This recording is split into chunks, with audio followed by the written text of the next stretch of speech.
30 वय ओलांडल्यानंतर बरीच लक्षणं किंवा आजार शरीरामध्ये येतात. जसं की एनर्जी नसल्यासारखं वाटणं, सतत थकवा जाणवतो, त्यानंतर मसल्समध्ये म्हणजे स्नायूंमध्ये किंवा बोन्समध्ये पेन व्हायला लागतं, आर्थरायटिसची लक्षणं चालू होतात.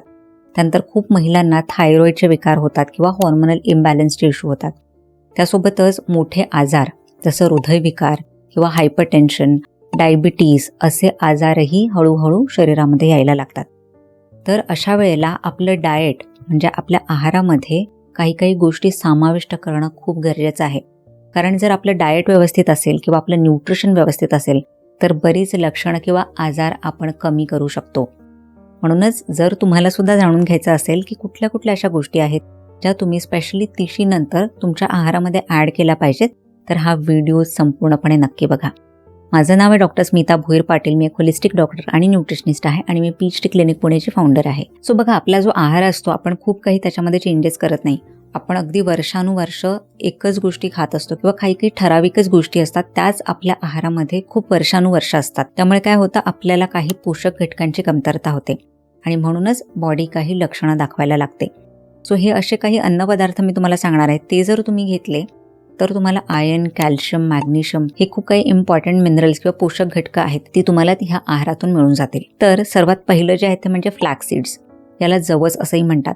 सो जवसमध्ये ओमेगा 3 अधिक असतं, त्यासोबतच ह्यामध्ये फायबर सुद्धा असतं, म्हणूनच शरीरातील बरीच लक्षणं कमी करण्यासाठी याची मदत होते. बघा, ह्यामध्ये ओमेगा 3 असतं जे आपल्या हाडांच्या हेल्थसाठी, हृदयाच्या हेल्थसाठी, आपल्या स्किनच्या हेल्थसाठी आणि हॉर्मोन्सच्या हेल्थसाठी सुद्धा खूप महत्त्वाचं आहे. म्हणूनच तुम्ही जर 1 ते 2 चमचे दररोज फ्लॅक्स सीड्स खाल्ले तर तुम्हाला बऱ्यापैकी ओमेगा 3 मिळेल. तर ह्यामुळे काय होतं, एक तर हृदयविकाराला तुम्ही दूर ठेवू शकता. ह्यामधलं ओमेगा 3 जे आहे ते आपल्या हाडांच्या हेल्थसाठी सुद्धा महत्त्वाचं आहे. त्यामुळे जे काही हाडांमध्ये होणारं पेन आहे किंवा जॉईंट्समध्ये होणारं पेन आहे, आर्थरायटिसचा त्रास जो होतो तो तुम्ही कमी करू शकता. त्यानंतर स्किनची हेल्थसुद्धा चांगली राहते.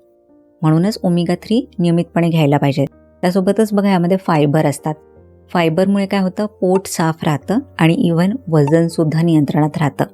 तर एवढे सगळे फायदे आहेत. तर हे घ्यायचं कसं, तुम्ही बघा, फ्लॅक्स सीड्स भाजून ठेवा, त्याची पावडर बनवा आणि मग त्यातला 1 ते 2 चमचे तुम्ही दह्यामध्ये, ताकामध्ये टाकून पिऊ शकता किंवा जस्ट पाण्यामध्ये सुद्धा असंही टाकून तुम्ही घेऊ शकता. किंवा तुम्हाला जर हे जवस डायरेक्टलीच खायला आवडत असेल तर असंही खाऊ शकता.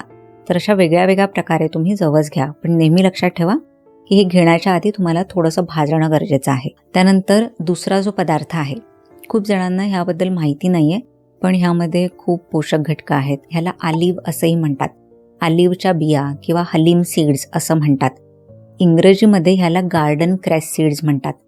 ह्यामध्ये सुद्धा बरीच पोषक घटकं आहेत. स्पेशली बघा, ह्यामध्ये मॅग्नेशियम, आयर्न आणि कॅल्शियम हे तिन्ही घटकं असतात. खूप महिलांना बघा अनिमियाचा प्रॉब्लेम आहे, त्याच्यामुळेच खूप प्रचंड प्रमाणात थकवा जाणवत असतो. म्हणून हलीम सीड जर तुम्ही रेग्युलरली घेतली तर तुम्हाला कॅल्शियम आणि आयर्न ह्यातून मिळेल.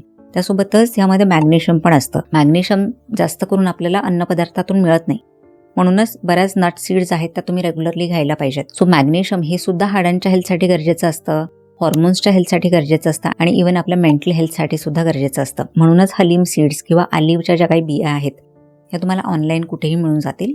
सो ह्या तुम्ही रेग्युलरली घ्यायला सुरुवात करा.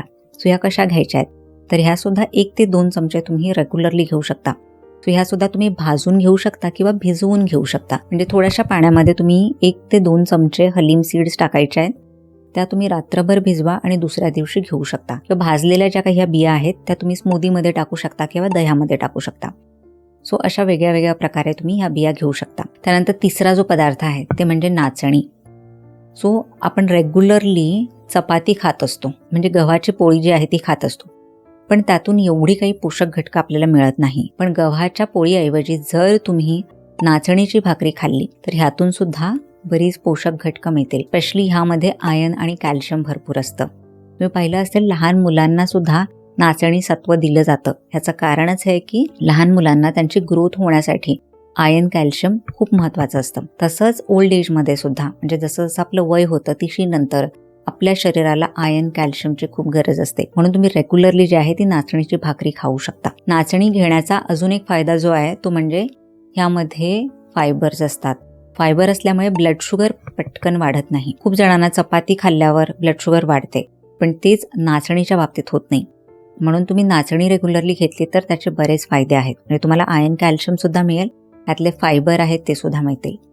सो वेगळ्या वेगळ्या प्रकारे तुम्ही नाचणी घेऊ शकता. जसं तुम्ही नाचणीची भाकरी खाऊ शकता, नाचणीचे डोसे बनवून खाऊ शकता किंवा नाचणीचा शिरा बनवून खाऊ शकता. पण शिऱ्यामध्ये साखर घालणं अवॉइड करा. त्या जागी तुम्ही डेट्स म्हणजे खजूर असतात ते ॲड करू शकता. तर अशा वेगळ्या वेगळ्या प्रकारे सुद्धा तुम्ही नाचणी घेऊ शकता. त्यानंतर चौथा जो पदार्थ आहे ते म्हणजे डार्क चॉकलेट.